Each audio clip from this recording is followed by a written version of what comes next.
আসসালামু আলাইকুম। আজকে বিফ চাপ রান্না করব। আপনারা সম্পূর্ণ ভিডিও দেখতে থাকুন এবং আমার পাশে থাকুন। এভাবে খুব সহজে আপনারা রেস্টুরেন্ট স্টাইলে বানিয়ে নিতে পারবেন। পরোটা রুটির সাথে পরিবেশন করতে পারবেন। এখানে আমি আধা কেজি বিফ চাপ এভাবে পিস করে কেটে নিয়েছি। আপনারা যে কোনো সাইজের কেটে নিতে পারেন। বড় ছোটো কেটে নিয়েছি। আন্দিজটা এটা দিয়ে আমি একটু পিটিয়ে নিব যেন একটু তেতলা হয়।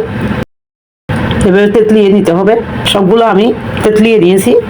আমি এখানে জিরা, রাঁধুনি, কালো এলাচ, জয়ফল এক টুকরা, ওই যে 4 টুকরা দালচিনি, গোলমরিচ, এলাচ এবং লবঙ্গ, জয়ত্রী, শুকনা মরিচ নিয়েছি। এগুলো ভেজে নিব।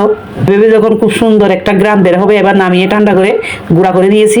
একটা পেঁপে নিয়েছি, এরকম কুটা সহ নিতে হবে। এটা বেটে নিব। আমি এখানে লেবুর রস দিয়ে দিচ্ছি টক দই ফেটিয়ে 2 টেবিল চামচ, দিয়ে দিচ্ছি পেঁপে বাটা, দিয়ে দিচ্ছি পেঁয়াজ বাটা 2 টেবিল চামচ, রসুন বাটা 1 টেবিল চামচ, আদা বাটা 1 টেবিল চামচ, হলদি গুঁড়া 1 চা চামচ, গুঁড়া করে যে মশলা রেখেছি এগুলো দিয়ে দিয়েছি, পরিমাণ মতো লবণ। এবার একটু সয়া সস দিয়েছি। এবার হাত দিয়ে মেখে নিব। দিয়ে ভালো করে মেখে নিয়েছি।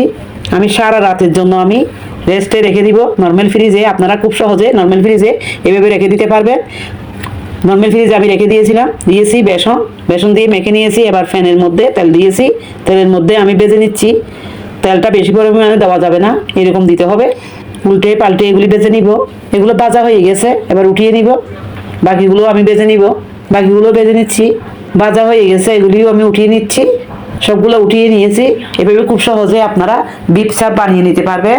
রেস্টুরেন্টে আর দাম দিয়ে খেতে হবে না, আপনারা খুব সহজে বানিয়ে নেবেন। ভিডিওটি ভালো লাগলে লাইক, শেয়ার, ফলো করবেন। ইউটিউব থেকে দেখলে সাবস্ক্রাইব করবেন।